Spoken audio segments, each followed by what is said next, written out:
sem prišla na razstavo v vrtincu sprememb in mislim, da bo zanimiva. Mlada je najprej pozdravila ankilozaurinja Anka, na steni pa so videli časovni trak.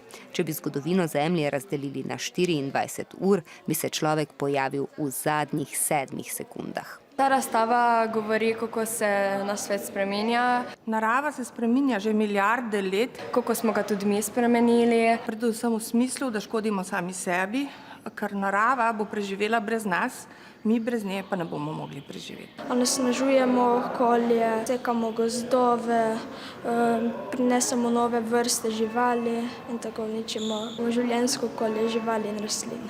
Števec na steni kaže, da je od odprtja razstave v decembru do danes izumrlo že več tisoč vrst. Rdeča barva opozarja na vse, s čimer naravi škodimo, zelena na fotosintezo, ki nam omogoča življenje na tem čudovitem planetu. Najbolj zanimivo mi je bilo od tistih krogel, od kamnin, tako majhni državi, tako raznolike vrste kamnin.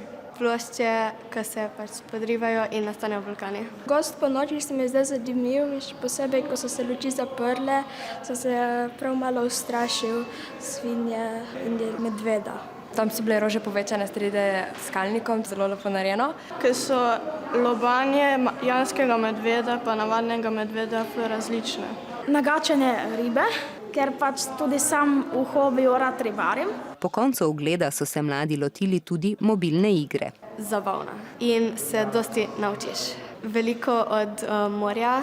Mlade je posebej navdušil morski mesec, riba kostnica, ki se sicer zadržuje na odprtem morju več 100 metrov globoko, a je tak primerek že zašel tudi k nam.